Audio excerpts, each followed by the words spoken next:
नमस्कार, मैं हूं आपके साथ स्नेही श्रेयस। ऑन भारत बिहार झारखंड देख रहे हैं आप। बिहार के गया जी में राहुल गांधी ने एक बार फिर उसी विवाद को जन्म दे दिया है जो विवाद अब देश की राजनीति में एक जबरदस्त मुद्दा बनता जा रहा है। नरेंद्र सरेंडर, ये वही एक स्टेटमेंट है जिसने राहुल गांधी को चौतरफा घेर लिया है। बीजेपी लगातार इस स्टेटमेंट पर अटैक कर रही है, यह बताने की कोशिश कर रही है कि नरेंद्र सरेंडर एक ऐसा स्टेटमेंट है जिसमें राहुल गांधी यह कहना चाहते हैं कि पाकिस्तान जैसे कमजोर देश के सामने भारत ने सरेंडर कर दिया। और यही गलती दोबारा गया जी में राहुल गांधी ने की। महिलाओं से संवाद के बीच राहुल गांधी ने वहां पर एक बार फिर से दोहराया नरेंद्र सरेंडर। लेकिन इस बयान के क्या मायने हैं, यह जानने के बावजूद कि देश में इस बयान का क्या नैरेटिव चल रहा है, राहुल गांधी क्यों इस बात को बार बार दोहरा रही हैं, इसी पर विस्तार से चर्चा करने के लिए हमारे साथ मौजूद हैं वरिष्ठ पत्रकार राजकुमार जी। राजकुमार सर, राहुल गांधी इस बात को समझ रहे हैं, नरेंद्र सरेंडर देश इस चीज को ऐसे कैरी कर रहा है कि राहुल गांधी ये कहना चाहते हैं कि पाकिस्तान के सामने भारत ने सरेंडर कर दिया था ट्रंप के कहने पर। इसके क्या मायने हैं? बिहार में ये बोल करके कहां जनता वोट दे रही है? देखिए, कहीं भी जब चुनाव है, लोकतंत्र है, तो जब वोट से सरकार बनती है तो हर जगह ऐसा होता है कि एक पार्टी से अगर कुछ वर्ग खुश है, उसके समर्थन में है, तो एक ऐसा वर्ग होता ही है या कुछ वर्ग ऐसे होते हैं जो उससे नाराज होते हैं। तो ऐसा नहीं है कि सरकार है एनडीए की तो सारे लोग एनडीए को वोट देते हैं बिहार में, बिल्कुल ऐसा नहीं है। बड़ा वर्ग है जो उनके खिलाफ भी वोट देता है। अगर बहुत लोग पसंद करते हैं तो नापसंद करने वालों की भी बहुत बड़ी फौज है जी। तो यही नापसंद करने वालों को अपने पाले में करने के लिए राहुल गांधी ये अपना सोचा समझा जो है दाव खेल रहे हैं। उन्हें पता है नरेंद्र सरेंडर पे बवाल होगा, तो इसके दो तीन कारण है। एक तो पहला कारण यह है कि ऑपरेशन सिंदूर के बाद जिस तरह से इसको भुनाने में बीजेपी जुट गई है, ऐसा नहीं कि उसका विरोध करके सिर्फ ये एक तरफा अपना वो कर रहे हैं। हाँ, अलग बात है कि पार्टी और सरकार की नीति का विरोध करते करते आप देश का विरोध ना करें, ये लाइन लकीर जो है मालूम होनी चाहिए, उसके बाहर नहीं जाना चाहिए। लेकिन जिस तरह से ऑपरेशन सिंदूर की कामयाबी का बखान पार्टी कर रही है, अब बिहार में खास करके जो है पार्टी ने पूरा हर गांव तिरंगा अभियान पहुंचाने की अपना एक तैयारी कर ली है, वो अभियान चल रहा है। तो उसी तरह से राहुल गांधी भी जो उस वर्ग को जो एनडीए या बीजेपी को यूं कहें पसंद नहीं कर रहा है, उसको वो टारगेट कर रहे हैं। और जैसा कि वो अक्सर ज़्यादातर चीज़ें वही बोलते हैं हर जगह पे, वो फिर वही बोल रहे हैं। इसमें एक नई चीज़ें जुट गई हैं, नरेंद्र सरेंडर वाला। और ट्रंप ने 11 बार बोला कि हमने सीज़ फायर रुकवा दिया, लेकिन एक बार भी मोदी ने उसका जवाब नहीं दिया जी। तो ये अब सरकार की नीतियाँ होती हैं कि मोदी ट्रंप के बात पे बोलें ना बोलें। हालांकि ट्रंप इस मुद्दे पे खुद ही अपने मुंह की खा चुके हैं और इतनी सारी चीज़ें अमेरिका में उनके खिलाफ जा रही हैं, तो और उनके बयानों पे जो है, उनकी गंभीरता पे, उनके फैसलों पे सवाल उठाए जाने लगे हैं। तो खैर वो एक अलग मुद्दा है। दूसरा, राहुल गांधी जैसे कि बोलते हैं कि खासकर बिहार में देखिए उनका पिछड़े दलित अति पिछड़ों पे एकदम खास जोर है।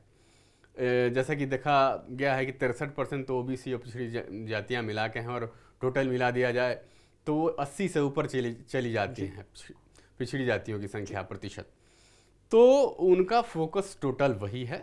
पार्टी प्रदेश में अध्यक्ष जो हैं उनके राजेश राम जो बनाए गए हैं वो भी पिछड़ी जाति से आते हैं, और पार्टी का फोकस है कि पिछड़ी जातियों को हम अपने पाले में करें। तो यही फिर वही बयान उन्होंने दिया कि भाई 50% आरक्षण है जबकि 90% पिछड़ी जातियाँ हैं। और फिर वही जैसा बोलते हैं कि अधिकारियों में पिछड़ी जाति के नहीं मिलेंगे आपको, उद्योगपतियों में नहीं मिलेंगे पिछड़ी जाति के। इसमें बोलते बोलते ये भी बोल जाते हैं कि कोई भी गरीब आदमी उद्योगपति नहीं मिलेगा। तो ये चीज़ें हैं, उनके साथ है स्थिरता, और चीज़ें बोलते बोलते फ्लो में बह जाते हैं और फिर उनका एक बयान जो है फिर वो मुद्दा बन जाता है। लेकिन ये है कि वो जो बोल रहे हैं, वो जिस वोटर वर्ग को लुभाना चाह रहे हैं, उनका फोकस वही है। आप उसकी कितनी आलोचना कर रहे हैं उससे कोई मतलब नहीं है। लेकिन हाँ, वो जिस तरह से चल रहे हैं उस महागठबंधन में, लेकिन अभी भी दूरियां दिख रही हैं। तो कोशिश है कि पार्टी, जैसा कि वो बयानों में भी दिखता है, पार्टी का कई खेमा ये भी मानता है कि पूरे प्रदेश में हम अपनी पार्टी का विस्तार करेंगे, लेकिन गठबंधन में भी रहना है तो गठबंधन के दायरे को मानना होगा, जो कि अभी दिख नहीं रहा है। तो ये रैलियां कर रहे हैं ताबड़तोड़, लेकिन अब इसका वोटों में और चुनाव के परिणामों में कितना असर होगा, ये तो कुछ भी बोल लें, वो हो सकता है कि इसके कुछ फायदे न परसेंटेज बढ़ जाए वोट के, हो सकता है कि इसके नुकसान ये भी हो कि जो मिलने वाला वोट हो वो भी ना मिले। तो ये दो धारी तलवार है एक तरह से, जिस पे वो चल रहे हैं। लेकिन वहाँ बिहार में चूंकि कांग्रेस के पास कुछ खोने के लिए है नहीं, तो वो रिस्क ले सकते हैं। लेकिन अभी तक महागठबंधन में और भी जो पार्टियां हैं, आरजेडी है, जो सबसे बड़ी पार्टी आरजेडी ही कहा जाए अगर बिहार के अंदर, तो सही ही होगा, तो उनकी तरफ से भी कोई इसके ऊपर कोई खास, ना तो वो इस चीज़ को एक्सेप्ट कर रही है कि हाँ भाई सही बोल रहे हैं, या गलत भी नहीं बोल रही है।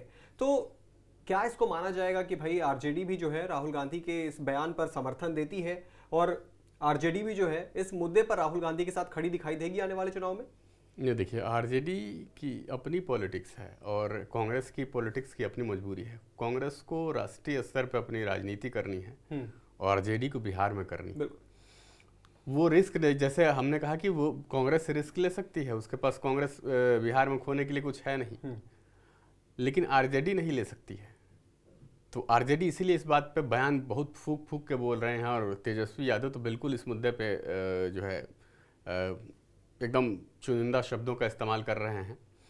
वो इसलिए कि देखिए, अब बात सेना की हो रही है, बात सरकार की हो रही है, बात देश की हो रही है। तो आप ऐसे में, अगर वो लालू यादव वाला दौर नहीं है कि वो अपना कुछ भी बोल के अपने अंदाज में उसको मैनेज कर ले जाएं, लेकिन वो अब दौर बीत चुका है। तेजस्वी के सामने है कि भाई करो या मरो वाली स्थिति है। 4 बार से पार्टी विपक्ष में है और 5वीं बार वो बैठना नहीं चाहते हैं।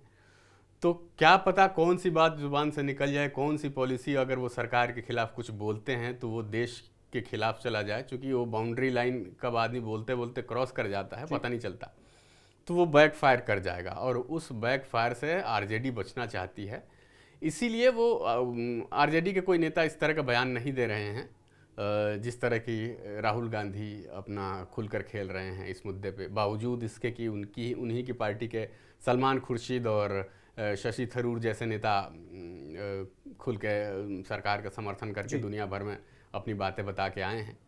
लेकिन यहाँ पॉलिसी है अपनी कांग्रेस की, तो उस हिसाब से चल रही है कि हम पिछड़ न जाएं। अगर वो लोग ऑपरेशन सिंदूर का माइलेज लेना चाहते हैं, तो ये भी बताना चाह रहे हैं कि भाई अमेरिका के आगे मोदी जी झुक रहे हैं, तो ये संदेश देना चाह रहे हैं। लेकिन अब ये कितना कारगर होगा, ये तो बड़ी बात है। राजकुमार जी, इंडियन आर्मी का जिक्र हो और बिहार रेजिमेंट का जिक्र ना हो, ये तो एकदम ही असंभव है। बिहार रेजिमेंट इंडियन आर्मी को बहुत मजबूत करती है, लेकिन उसी बिहार में जाकर के आप ये कह दें कि नरेंद्र सरेंडर, और इसका साफ मतलब ये होता है कि एक तुच्चा देश पाकिस्तान, उसके सामने नरेंद्र ने सरेंडर कर दिया। अगर नरेंद्र वो प्रधानमंत्री को कह रहे हैं ट्रंप के कहने पर, तो इसका मतलब है कि वो ये कह रहे हैं हमारा देश, हमारे देश की सेना, सब ने पाकिस्तान के सामने सरेंडर कर दिया।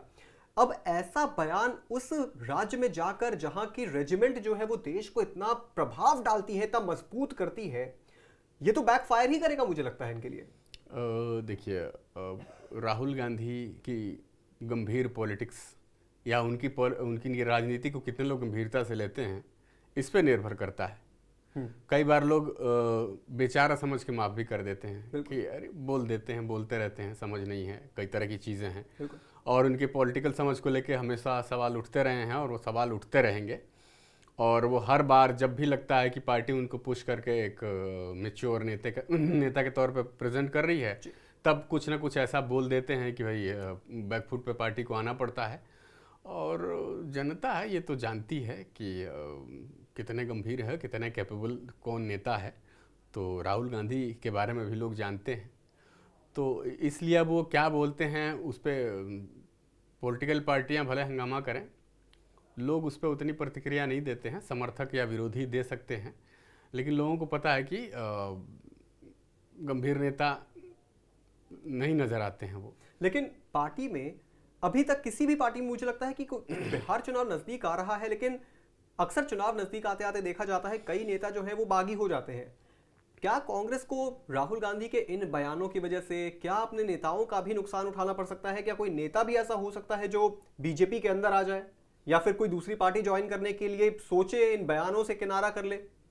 उसके लिए पार्टी में नेता होने चाहिए जी बिल्कुल। पार्टी में अगर पूछ लीजिए बिहार में कोई 5 कांग्रेस के नेता आम लोगों से, तो शायद ही बता पाएं कि कौन 5 नेता कौन कौन से हैं। बिल्कुल, ये तो जब नेता नहीं है तो पार्टी बदलेंगे क्या? और वो भी अगर नेता हैं भी तो उनका अगर जिस पार्टी में शामिल हो रहे हैं तो वो भी ये देख के लगी कि हमें इनको अपने पास शामिल कराने से अपनी पार्टी में क्या फ़ायदा है, उसके पीछे भी तो लोग होने चाहिए। तो ये सारी चीज़ें हैं। अब इनको पार्टी में तो खुद ही अभी तो संकट से जूझ रहे हैं। पार्टी बिहार में अभियान चला रही है, पुराने भूले बिसरे नेताओं की खोज तलाश की जा रही है, कांग्रेसियों की जो पुराने हुआ करते थे जिनको पार्टी भूल गई थी, तो मिलेंगे। अब उनके पार्टी में जोड़ने से ये अगर याद जुड़ेंगे राहुल गांधी की जो नीतियां हैं, नई कांग्रेस की जो नई नीतियां हैं, उसके साथ ये भी कहना बहुत मतलब मुश्किल है कि जो पुराने नेता हैं वो नए राहुल गांधी की सोच, उनकी कार्यशैली को एक्सेप्ट करेंगे, ऐसा नहीं लगता। अच्छा, इतने जो एक्टिव दिखाई दे रहे हैं राहुल गांधी इस वक्त, क्या यही मंशा है कि बिहार में जाओ, बड़ी बड़ी बयानबाजी करो, कंट्रोवर्शियल बयानबाजी भी करो, थोड़ा लाइमलाइट में बने रहने की कोशिश करो, जिससे सीट शेयरिंग पर जो है वो बात बन सके? 70 सीटों पर पहले लड़े थे, अब अनुमान लगाया जा रहा है कि 90 से सीट कम पर जो है कॉम्प्रोमाइज नहीं करेंगे। जाहिर सी बात है, लोग इंक्रीमेंट ही चाहते हैं। ये लोग तो पता नहीं 40 भी देने के लिए रेडी है नहीं है तेजस्वी यादव, लेकिन ये तो मुझे लगता है कि 90 की डिमांड करेंगे। तो अभी से ही जो है लाइमलाइट में रहो, ताकि कम से कम बोलने के लिए ये तो रहे कि भाई हमारा भी प्रभाव है बिहार के अंदर। अब देखिए, अब कांग्रेस का जो है, अब कितने बिहार के नेता कांग्रेस के उनके दौरे प्लान कर रहे हैं, कांग्रेस की रणनीति तय कर रहे हैं, कितनी रणनीतियां दिल्ली से तय हो रही हैं और कौन कौन से लोग कर रहे हैं, ये बड़ा मैटर करता है। तो उसके हिसाब से ये प्लान बनाया जा रहा है, कितने लोग संजीदा हैं चुनाव को लेके। वैसे राहुल गांधी दौड़ते तो हैं, मेहनत तो बहुत करते हैं कई बार, लेकिन वो फेल हो जाते हैं। अब बिहार कांग्रेस की रणनीति कितनी कारगर होगी? हाँ, इस बार एक लीक लेके चले हैं कि पिछड़ा ओबीसी पर हमारा टारगेट फोकस्ड है, तो उसी पे फोकस्ड हैं ये लोग। और प्रधानमंत्री पे हमले, मतलब जो लोग एनडीए के खिलाफ हैं वो हमारे साथ जुड़े। मतलब महागठबंधन में तो अब सीट शेयरिंग का पता नहीं, लेकिन 90 सीटें तो कभी नहीं देंगे तेजस्वी यादव, भले उनको चुनाव अकेले लड़ना पड़े। और मुझे लगता है कि जैसा आपने 40 कहा, तो 40-50 भी दे दें तो बड़ी बात है, क्योंकि वहाँ गठबंधन में और भी लोग हैं इस बार जी। तो पशुपति पारस भी है, मुकेश सहनी भी हैं, तो इनका भी ध्यान रखना होगा। लेफ्ट पार्टियाँ हैं जो 3 अलग अलग अपना, तो इनको भी ध्यान रखना है। तो ऐसे में अब देखना है। हाँ, कांग्रेस कोशिश कर रही है और ये लंबा कोशिश करना पड़ेगा अगर उसको वाकई में ज़मीन पे रिवाइव करना है। तो ये मान के चलना होगा कि भाई 1, 2, 3 चुनाव जो है हम लोग नहीं जीतेंगे, लेकिन पार्टी ज़मीन पे मजबूत करेंगे। लेकिन ये कवायद, अफसोस की बात यह है कि चुनाव भर सीमित रहती है, चुनाव के बाद सब कुछ खत्म, फिर सब भूल जाते हैं। तो ये समस्या है कांग्रेस के साथ। ये समस्या तो है, और शायद कई बार ऐसा होता है कि एक पार्टी को दूसरी पार्टी से सीखना भी चाहिए, भले वो आपके विरोधी हो। क्योंकि बीजेपी को हम अक्सर देखते हैं, जिस चुनाव में उनको अपने पैर जमाने होते हैं या जिस राज्य में अपने पैर जमाने होते हैं, वहां 5 साल 10 साल वो आराम से पहले अपने नेताओं को खड़ा करते हैं, मुद्दे बनाते हैं, जमीनी स्तर पर काम करते हैं, कार्यकर्ताओं को एक्टिव करते हैं। उसके बाद जाकर के वो तो पहले 5 साल में तो वो सोचते भी शायद नहीं है कि हमारी सरकार आएगी। इस समय सिर्फ और सिर्फ वो कार्यकर्ताओं को एक्टिव करते हैं, जनता के बीच अपनी पहुंच बनाते हैं, और उसके बाद 5 साल 10 साल बाद के वो एक्चुअल चुनाव में कूदते हैं और बाजी भी कई बार मार जाते हैं। तो शायद कांग्रेस को इस वक्त ये जरूरत है, या राहुल गांधी को इस वक्त ये जरूरत है, थोड़ा विवादित बयान कम दें। इस तरीके के बयान से सेना का भी मनोबल गिरता है, जनता भी समझती है कि वो क्या कहने की कोशिश कर रहे हैं, मैसेज बहुत क्लियर जाता है। नुकसान आपका भी हो सकता है, आपके सहयोगी पार्टियों का भी हो सकता है। तेजस्वी यादव जो लंबे समय से सीएम बनने की राह देख रहे हैं, उन पर एक बार फिर से गाज गिर सकती है जनता की। तो इस तरीके के बयान राहुल गांधी और उनके सहयोगियों को बिहार के अंदर कितना फायदा पहुंचाएंगे, ये तो आने वाला वक्त बताएगा। फिलहाल राजकुमार जी, इस पूरी चर्चा में जुड़ने के लिए हमारे साथ बहुत बहुत शुक्रिया। इस पूरी चर्चा पर आप क्या सोचते हैं दोस्तों, कमेंट बॉक्स में जरूर लिखते जाइएगा। बिहार झारखंड से जुड़ी तमाम बड़ी खबरों को देखने के लिए आप जुड़े रहें आया ऑन भारत बिहार झारखंड के साथ।